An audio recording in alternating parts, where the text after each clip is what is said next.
ਸਾਰੀ oxygen ਹੀ ਸਾਰੀ ਉੱਥੋਂ ਚੱਲ ਜੂਗੀ ਜਿਨ੍ਹਾਂ ਤੋਂ ਆਪਾਂ ਮਿਲਣੀ ਆ। ਇਨਸਾਨ ਦਾ ਕੀ ਬਣੂ? ਜੰਗਲਾਂ ਦੇ ਆਲੇ ਦੁਆਲੇ ਇੰਡਸਟਰੀਅਲ ਏਰੀਆ ਡਿਵੈਲਪ ਕਰਨ ਦੀ ਇਹਨਾਂ ਨੇ ਜਿਹੜੀ ਕਵਾਇਦ ਰਚੀ ਹੈ, ਅਸੀਂ ਉਸ ਕਵਾਇਦ ਦੇ ਖਿਲਾਫ ਹਾਂ। ਤੁਸੀਂ ਕਿਹਾ ਵੀ ਐਨਜੀਟੀ ਦੀ ਗੱਲ ਸੁਣੋ, ਗੱਲ ਕਹਿੰਦੀ ਕੀ ਆ?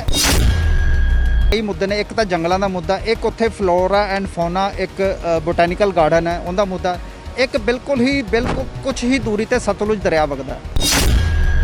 25 ਮਈ ਨੂੰ ਐਨਜੀਟੀ ਨੇ ਆਰਡਰ ਕੀਤਾ ਵੀ ਪਹਿਲਾਂ ਸਤਲੁਜ ਦੇ ਦਰਿਆ ਦੇ ਫਲੱਡ ਪਲੇਨਸ, ਮਤਲਬ ਜਿੱਥੇ ਹੜ੍ਹ ਆ ਜਾਂਦਾ, ਹੜ੍ਹ ਪ੍ਰਭਾਵਿਤ ਖੇਤਰਾਂ ਦੀ ਡੀਮਾਰਕੇਸ਼ਨ ਕੀਤੀ ਜਾਵੇ, ਬਾਕੀ ਦਾ ਕੰਮ ਰੋਕ ਦਿੱਤਾ ਜਾਵੇ।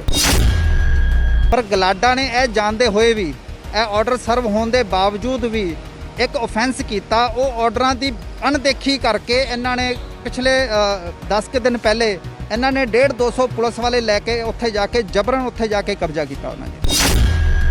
ਇਨਵਾਇਰਨਮੈਂਟ ਨਾਲ ਇਹਨਾਂ ਦਾ ਕੋਈ ਲੈਣਾ ਦੇਣਾ ਨਹੀਂ ਹੈ, ਸਿਰਫ ਪੇਪਰਾਂ ਦੇ ਵਿੱਚ ਕਰੋੜਾਂ ਰੁਪਏ ਖਰਚ ਕਰ ਰਿਹਾ। ਲੇਕਿਨ ਜਦੋਂ ਇਹਨਾਂ ਦੀ ਆਪਣੇ ਕੰਮ ਕਰਨ ਦੀ ਵਾਰੀ ਆਉਂਦੀ ਇਨਵਾਇਰਨਮੈਂਟ ਨੂੰ ਲੈ ਕੇ, ਇਹ ਉਸ ਇਨਵਾਇਰਨਮੈਂਟ ਦੀ ਧੱਜੀਆਂ, ਇਨਵਾਇਰਨਮੈਂਟ ਨੂੰ ਖਰਾਬ ਹੀ ਕਰ ਰਹੇ ਆ। ਅੱਜ ਤੱਕ ਅਸੀਂ ਠੀਕ ਹੁੰਦੇ ਨਹੀਂ ਦੇਖਿਆ।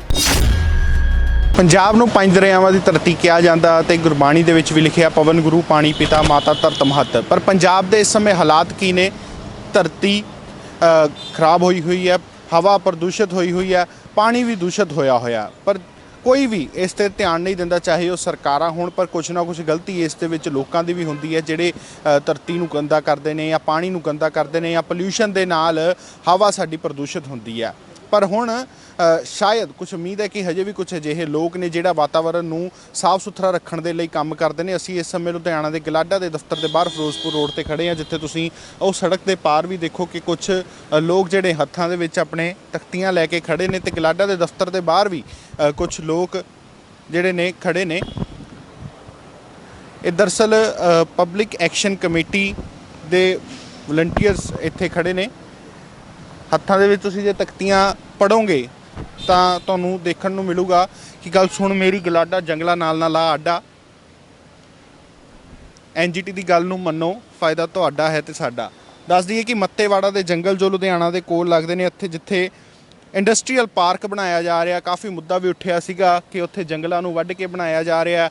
ਆਪਾਂ ਸਤਲੁਜ ਦਰਿਆ ਦੀ ਗੱਲ ਕਰੀਏ ਤਾਂ ਇਸ ਸਮੇਂ ਸਤਲੁਜ ਦਰਿਆ ਦੇ ਵਿੱਚ ਵੀ ਬਹੁਤ ਜਿਹੜਾ ਪਾਣੀ ਦੂਸ਼ਿਤ ਹੋਇਆ, ਉਹਨਾਂ ਨੂੰ ਬਚਾਉਣ ਦੇ ਲਈ ਮੱਤੇਵਾੜਾ ਦੇ ਜੰਗਲ ਅਤੇ ਸਤਲੁਜ ਦਰਿਆ ਨੂੰ ਬਚਾਉਣ ਦੇ ਲਈ ਅੱਜ ਇੱਥੇ ਲੋਕ ਕੁਛ ਇਕੱਠਾ ਹੋਏ ਨੇ। ਚਾਹੇ ਕੋਵਿਡ-19 ਦੇ ਪ੍ਰੋਟੋਕੋਲਸ ਨੂੰ ਧਿਆਨ ਦੇ ਵਿੱਚ ਰੱਖਦੇ ਕੁਝ ਘੱਟ ਲੋਕ ਹੋਏ ਨੇ, ਪਰ ਇੱਥੇ ਕੁਛ ਆਏ ਜ਼ਰੂਰ ਨੇ ਲੋਕ ਕਿ ਵਾਤਾਵਰਨ ਨੂੰ ਸਾਫ਼ ਸੁਥਰਾ ਬਣਾਉਣਾ। ਸਰ, ਮੱਤੇਵਾੜਾ ਦੇ ਜੰਗਲ ਵੱਢਦੇ ਜਾ ਰਹੇ ਨੇ, ਦਰਖਤ ਵੱਢਦੇ ਜਾ ਰਹੇ ਨੇ। ਪਹਿਲਾਂ ਉੱਥੇ ਇੰਡਸਟਰੀਅਲ ਪਾਰਕ ਬਣਾਉਣ ਲੱਗੇ ਸੀ, ਉਦੋਂ ਉਹਨਾਂ ਨੇ ਜਦੋਂ ਮੁੱਦਾ ਉੱਠਿਆ ਕਹਿ ਦਿੱਤਾ ਕਿ ਜੰਗਲਾਂ ਦੀ ਜ਼ਮੀਨ ਨਹੀਂ ਲਿੱਤੀ ਜਾਏਗੀ, ਪਰ ਅੱਜ ਉੱਥੇ ਦਰਖਤ ਵੱਢੇ ਜਾ ਰਹੇ ਨੇ। ਜੰਗਲ ਨਹੀਂ ਰਹਿਣਗੇ ਤਾਂ ਇਨਸਾਨ ਦਾ ਫਿਰ ਕੀ ਬਣੂਗਾ? ਜੇ ਸਾਰੀ ਆਕਸੀਜਨ ਹੀ ਸਾਰੀ ਉੱਥੋਂ ਚੱਲ ਜੂਗੀ ਜਿਨ੍ਹਾਂ ਤੋਂ ਆਪਾਂ ਮਿਲਣੀ ਆ, ਇਨਸਾਨ ਦਾ ਕੀ ਬਣੂ? ਸਰ, ਆਕਸੀਜਨ ਦਾ ਮੁੱਦਾ ਤਾਂ ਆਪਾਂ ਸਾਰੇ ਜਾਣਦੇ ਹਾਂ। ਪਿਛਲੇ 3 ਮਹੀਨੇ ਪੂਰਾ ਇੰਡੀਆ ਸਫਰ ਕੀਤਾ, ਬਟ ਮੈਂ ਥੋੜ੍ਹਾ ਜਿਹਾ ਕਲੀਅਰ ਕਰਨਾ ਚਾਹੁੰਦਾ। ਉਹਨਾਂ ਨੇ ਜੰਗਲਾਂ ਨੂੰ ਐਜ਼ ਇਟ ਇਜ਼ ਨਹੀਂ ਵੱਢਿਆ, ਜੰਗਲਾਂ ਦੇ ਆਲੇ ਦੁਆਲੇ ਇੰਡਸਟਰੀਅਲ ਏਰੀਆ ਡਿਵੈਲਪ ਕਰਨ ਦੀ ਇਹਨਾਂ ਨੇ ਜਿਹੜੀ ਕਵਾਇਦ ਰਚੀ ਹੈ, ਅਸੀਂ ਉਸ ਕਵਾਇਦ ਦੇ ਖਿਲਾਫ ਹਾਂ। ਇਹਦੇ 'ਚ ਦੇਖੋ ਜੀ, ਕਈ ਟੈਕਨੀਕਲ ਇਸ਼ੂਜ਼ ਨੇ ਵੀ ਇਹ ਜਿਹੜਾ ਪ੍ਰੋਸੈਸ ਸਾਰਾ ਚੱਲ ਰਿਹਾ, ਇਹ ਕਾਨੂੰਨ ਦੇ ਜਿਹੜੇ ਰਖਵਾਲੇ ਨੇ ਜਾਂ ਜਿਹੜੇ ਕਾਨੂੰਨ ਦੇ ਸੰਰਕਸ਼ਣ ਨੇ, ਸਾਡੀ ਬਿਊਰੋਕ੍ਰੇਸੀ ਹੈ ਜਿਹੜੀ ਇੰਡੀਅਨ ਕਨਸਟੀਟਿਊਸ਼ਨ ਦੇ ਹਿਸਾਬ ਨਾਲ ਚੱਲਦੀ ਹੈ, ਉਹੀ ਕਾਨੂੰਨਾਂ ਨੂੰ ਭੰਗ ਕਰਕੇ ਜਬਰਨ ਤਰੀਕੇ ਦੇ ਨਾਲ ਇੱਥੇ ਇੰਡਸਟਰੀਅਲ ਏਰੀਆ ਬਣਾ ਰਹੀ ਹੈ। ਇਹ ਮੇਨ ਮੁੱਦਾ ਇੰਡਸਟਰੀਅਲ ਪਾਰਕ ਦਾ ਨਹੀਂ ਹੈ ਜੀ, ਇਹ ਮੇਨ ਮੁੱਦਾ ਹੈ ਵੀ ਕਿਵੇਂ ਕਾਨੂੰਨ ਨੂੰ ਭੰਗ ਕੀਤਾ ਜਾ ਰਿਹਾ ਪਲ ਜੀ।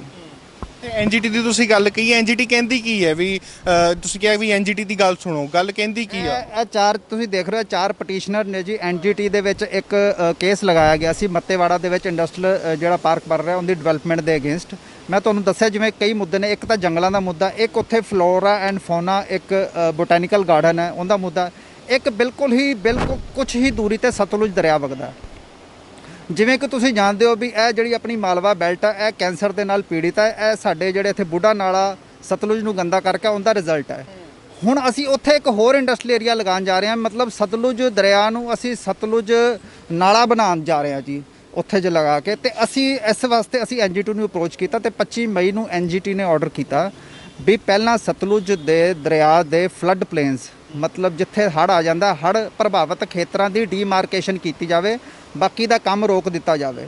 ਪਰ ਇਹ ਸਾਰੇ ਆਰਡਰ ਸਾਡੇ ਚੀਫ ਸੈਕਟਰੀ ਨੂੰ ਵੀ ਸਰਵ ਹੋਏ ਨੇ ਤੇ ਗਲਾਡਾ ਨੂੰ ਵੀ ਸਰਵ ਹੋਏ ਆ। ਪਰ ਗਲਾਡਾ ਨੇ ਇਹ ਜਾਣਦੇ ਹੋਏ ਵੀ ਇਹ ਆਰਡਰ ਸਰਵ ਹੋਣ ਦੇ ਬਾਵਜੂਦ ਵੀ ਇੱਕ ਆਫੈਂਸ ਕੀਤਾ। ਉਹ ਆਰਡਰਾਂ ਦੀ ਅਣਦੇਖੀ ਕਰਕੇ ਇਹਨਾਂ ਨੇ ਪਿਛਲੇ 10 ਕੁ ਦਿਨ ਪਹਿਲੇ ਇਹਨਾਂ ਨੇ 150-200 ਪੁਲਿਸ ਵਾਲੇ ਲੈ ਕੇ ਉੱਥੇ ਜਾ ਕੇ ਜਬਰਨ ਉੱਥੇ ਜਾ ਕੇ ਕਬਜ਼ਾ ਕੀਤਾ ਉਹਨਾਂ ਨੇ। ਸਰ ਕੀ ਲੱਗਦਾ ਗਲਤੀ ਕਿਹਦੀ ਹੈ? ਜਿਹੜੇ ਸਰਕਾਰ ਦੀ ਗਲਤੀ ਹੈ ਜਿਹੜੇ ਉੱਥੇ ਇੰਡਸਟਰੀਅਲ ਪਾਰਕ ਬਣਾ ਰਹੀ ਹੈ, ਜਾਂ ਲੋਕਾਂ ਦੀ ਗਲਤੀ ਹੈ ਜਿਹੜੇ ਉੱਥੇ ਵਿਰੋਧ ਨਹੀਂ ਕਰ ਰਹੇ ਕਿ ਸਰਕਾਰ ਉੱਥੇ ਨਾ ਬਣਾਵੇ ਇੰਡਸਟਰੀਅਲ ਪਾਰਕ, ਵੀ ਲੋਕਾਂ ਨੂੰ ਵੀ ਇਕੱਠੇ ਹੋਣਾ ਚਾਹੀਦਾ? ਸਰ ਇੱਥੇ ਸਿੱਧੀ ਸਰਕਾਰ ਦੀ ਗਲਤੀ ਹੈ।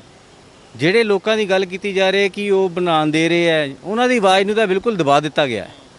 ਕਿਉਂਕਿ ਜਦੋਂ ਜ਼ਬਰਦਸਤੀ ਉਹਨਾਂ ਦੀ ਪ੍ਰਾਪਰਟੀ ਨੂੰ ਐਕਵਾਇਰ ਕਰ ਲਿੱਤਾ ਗਿਆ ਹੈ, ਉਹ ਚਾਹੁੰਦੇ ਹੋਏ ਵੀ ਪ੍ਰੋਟੈਸਟ ਨਹੀਂ ਕਰ ਸਕਦੇ। ਕਿਉਂਕਿ ਜਿੰਨੀ ਭਾਰੀ ਫੋਰਸ ਨਾਲ ਇਹਨਾਂ ਨੇ ਜਾ ਕੇ ਉੱਥੇ ਕਾਰਵਾਈ ਕੀਤੀ ਪਿਛਲੇ ਦਿਨੀ, ਉਹਦੇ ਵਿੱਚ ਆਮ ਆਦਮੀ ਕੀ ਕਰ ਸਕਦਾ ਹੈ? ਆਮ ਆਦਮੀ ਜੇ ਅੱਗੇ ਆਏਗਾ ਉਹਨੂੰ ਚੱਕ ਕੇ ਜੇਲ੍ਹ 'ਚ ਦੇ ਦੇਣਗੇ, ਉਹ ਤਾਂ ਕਚਹਿਰੀਆਂ ਦੇ ਚੱਕਰ ਖਾਂਦਾ ਰਹੇਗਾ। ਮੇਨ ਮੁੱਦਾ ਤਾਂ ਸਿਰਫ ਇਹ ਹੈ ਕਿ ਜਦੋਂ ਸਰਕਾਰ ਨੂੰ ਪਤਾ ਹੈ ਕਿ ਪਹਿਲੇ ਜਨਵਰੀ 'ਚ ਆਰਡਰ ਹੋਏ ਨੇ ਐਨਜੀਟੀ ਵੱਲੋਂ ਚੀਫ ਸੈਕਟਰੀ ਪੰਜਾਬ ਨੂੰ ਕਿ ਤੁਸੀਂ ਫਲੱਡ ਪਲੇਨਸ ਦੀ ਡੀਮਾਰਕੇਸ਼ਨ ਕਰਨੀ ਹੈ ਤੇ ਉਹਨਾਂ ਦੀ ਜ਼ੋਨਿੰਗ ਕਰਨੀ ਹੈ, ਉਸ ਤੋਂ ਬਾਅਦ ਤੁਹਾਡਾ ਅੱਗੇ ਕੰਮ ਚੱਲੇਗਾ। ਤੁਸੀਂ ਫਿਰ ਵੀ ਇਹਨਾਂ ਨੇ ਜਿਹੜੀ ਹੈਗੀ ਹੈ ਇਹ ਮੱਤੇਵਾੜਾ ਪ੍ਰੋਜੈਕਟ ਨੂੰ ਇਹ ਪ੍ਰੋਸੀਡ ਕਰਦੇ ਹੋਏ ਇਹਨਾਂ ਨੇ ਸਿਰਫ ਤੁਸੀਂ ਬੰਨ ਜਿਹੜਾ ਹੈਗਾ, ਜਿਹੜਾ ਕਿ ਇੱਕ ਨੈਚੁਰਲ ਬੰਨ ਨਹੀਂ ਹੈ, ਉਹ ਮੈਨ ਮੇਡ ਬੰਨ ਹੈ। ਉਹਦੇ 'ਚ ਕੀ ਹੈ ਕਿ ਹਰ ਪਿਛਲੇ 2-3 ਮਤਲਬ ਤੁਸੀਂ 2010 ਤੋਂ ਬਾਅਦ ਦਾ ਵੀ ਅਜੇ ਤੱਕ ਦੇਖੋਗੇ ਤਾਂ ਕਈ ਵਾਰੀ ਉੱਥੇ ਬੰਨ ਬਰੀਚ ਹੋ ਚੁੱਕਾ ਹੈ, ਪਾਣੀ ਪਿੰਡਾਂ 'ਚ ਵੀ ਭਰਿਆ ਹੈ। ਉਹ ਯਾਨੀ ਕਿ ਜਿਹੜਾ ਏਰੀਆ ਹੈਗਾ ਸਾਰਾ ਦਾ ਸਾਰਾ ਫਲੱਡ ਪਲੇਨਸ ਦਾ ਏਰੀਆ ਹੈ। ਤੇ ਈਵਨ ਮਾਸਟਰ ਪਲਾਨ ਦੇ ਵਿੱਚ ਵੀ ਇਹਨਾਂ ਨੇ ਉਸ ਤੁਸੀਂ ਬੰਨ ਤੋਂ, ਜਿਹੜਾ ਪੂਰੇ ਲੁਧਿਆਣੇ 'ਚੋਂ ਤੁਸੀਂ ਬੰਨ ਨਿਕਲਦਾ ਹੈ ਬਣਿਆ ਹੋਇਆ, ਉਹਦੇ ਵਿੱਚ ਉਹਨਾਂ ਨੇ 1 ਕਿਲੋਮੀਟਰ ਤੱਕ ਨੋ ਮੈਨੂਫੈਕਚਰਿੰਗ ਜ਼ੋਨ ਲਗਾਈ ਹੋਈ ਹੈ। ਉਹ ਨੋ ਮੈਨੂਫੈਕਚਰਿੰਗ ਜ਼ੋਨ ਦਾ ਮਤਲਬ ਹੀ ਇਹ ਸੀਗਾ ਕਿ ਇਹਨਾਂ ਨੇ ਫਲੱਡ ਪਲੇਨ ਬਣਾਇਆ ਹੋਇਆ ਹੈ, ਜਿਹਦੇ ਮਾਸਟਰ ਪਲਾਨ 'ਚ ਵੀ ਕਲੀਅਰਲੀ ਲਿਖਿਆ ਸੀ ਕਿ ਅਸੀਂ ਇਸ ਏਰੀਏ ਨੂੰ green buffer zone, green belt ਬਣਾਵਾਂਗੇ। ਪਰ ਇਹਨਾਂ ਨੇ ਸਿਰਫ ਕਹਿ ਲਓ ਕੁਝ ਇੰਡਸਟਰੀਜ਼ ਦੇ ਨਾਲ ਮਿਲ ਕੇ ਜਾਂ ਕੁਝ ਪੈਸੇ ਦੇ ਲਾਲਚ ਦੇ ਵਿੱਚ ਕਿ ਇਹ ਸਿਰਫ ਸੋਰਸ ਆਫ ਇਨਕਮ ਦੇਖ ਰਿਹਾ, ਇਨਵਾਇਰਨਮੈਂਟ ਨਾਲ ਇਹਨਾਂ ਦਾ ਕੋਈ ਲੈਣਾ ਦੇਣਾ ਨਹੀਂ ਹੈ। ਸਿਰਫ ਪੇਪਰਾਂ ਦੇ ਵਿੱਚ ਕਰੋੜਾਂ ਰੁਪਏ ਖਰਚ ਕਰ ਰਿਹਾ, ਲੇਕਿਨ ਜਦੋਂ ਇਹਨਾਂ ਦੀ ਆਪਣੇ ਕੰਮ ਕਰਨ ਦੀ ਵਾਰੀ ਆਉਂਦੀ ਇਨਵਾਇਰਨਮੈਂਟ ਨੂੰ ਲੈ ਕੇ, ਇਹ ਉਸ ਇਨਵਾਇਰਨਮੈਂਟ ਦੀ ਧੱਜੀਆਂ, ਇਨਵਾਇਰਨਮੈਂਟ ਨੂੰ ਖਰਾਬ ਹੀ ਕਰ ਰਿਹਾ। ਅੱਜ ਤੱਕ ਅਸੀਂ ਠੀਕ ਹੁੰਦੇ ਨਹੀਂ ਦੇਖਿਆ।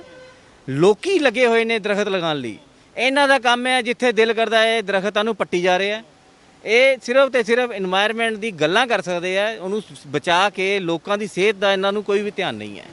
ਕਿਸ ਤਰ੍ਹਾਂ ਸਰ ਹੱਲ ਕਿਸ ਤਰ੍ਹਾਂ ਹੋਊਗਾ ਜੇ ਆਪਾਂ ਇਸ ਮੱਤੇਵਾੜਾ ਜੰਗਲ ਨੂੰ ਬਚਾਉਣਾ ਹੈ ਜਾਂ ਪਾਣੀ ਨੂੰ ਗੰਦਲਾ ਹੋਣ ਤੋਂ ਬਚਾਉਣਾ, ਕਿੱਦਾਂ ਸਰਕਾਰ ਨੂੰ ਆਪਾਂ ਰੋਕਾਂਗੇ? ਸਰ ਆਲਰੇਡੀ ਜੋ ਕਾਨੂੰਨ ਬਣੇ ਹੋਏ ਨੇ, ਜਿਹੜੇ ਇਸ ਪ੍ਰੋਜੈਕਟ ਦੇ ਵਿੱਚ ਟੌਪ ਮੋਸਟ ਬਿਊਰੋਕ੍ਰੇਸੀ ਹੈ, ਉਹਨਾਂ ਦੇ ਪਰਸਨਲ ਇੰਟਰਸਟ ਇਨਵੋਲਵ ਨੇ, ਜਿਸ ਕਰਕੇ ਉਹਨਾਂ ਕਾਨੂੰਨਾਂ ਦੀਆਂ ਧੱਜੀਆਂ ਉਡਾਈਆਂ ਜਾ ਰਹੀਆਂ ਨੇ। ਜਿਹੜਾ ਨੋ ਮੈਨੂਫੈਕਚਰਿੰਗ ਜ਼ੋਨ ਮਾਸਟਰ ਪਲਾਨ ਦੇ ਵਿੱਚ ਹੈਗਾ, ਉਹਨੂੰ ਅਮੈਂਡ ਕਰਨ ਵਾਸਤੇ ਇਹਨਾਂ ਨੇ ਪਬਲਿਕ ਨੋਟਿਸ ਕੱਢਿਆ, ਜਿਹੜਾ ਕਿ ਜ਼ਰੂਰੀ ਸੀਗਾ। ਉਹਦੇ ਵਿੱਚ ਜੋ ਪਬਲਿਕ ਤੋਂ ਓਬਜੈਕਸ਼ਨਸ ਲਏ ਗਏ ਉਹ ਅਜੇ ਪੈਂਡਿੰਗ ਨੇ। ਇਹ ਆਪਦਾ ਸਟੈਪ ਬਾਈ ਸਟੈਪ ਅੱਗੇ ਵਧਦੇ ਜਾ ਰਹੇ ਨੇ, ਜਿਹੜਾ ਕਿ ਕਾਨੂੰਨ ਦੀ ਸਰਾਸਰ ਉਲੰਘਣਾ। ਜਦੋਂ ਬਿਊਰੋਕ੍ਰੇਸੀ ਔਰ ਪੋਲੀਟੀਸ਼ੀਅਨਸ ਦੇ ਪਰਸਨਲ ਇੰਟਰਸਟ ਇਨਵੋਲਵ ਹੋ ਜਾਣ ਤਾਂ ਫਿਰ ਜਨਤਾ ਦਾ ਹਾਲ ਬਹੁਤ ਮਾੜਾ ਹੁੰਦਾ। ਅਸੀਂ ਉਹੀ ਜਗਾਉਣਾ ਚਾਹੁੰਦੇ ਹਾਂ। ਤੇ ਕਿਸ ਤਰ੍ਹਾਂ ਜੇਕਰ ਸਰਕਾਰ ਅਜੇ ਵੀ ਨਹੀਂ ਸੁਣਦੀ, ਇਸ ਤੋਂ ਬਾਅਦ ਤੁਹਾਡੇ ਕੀ ਸਟੈਪ ਹੋਣਗੇ?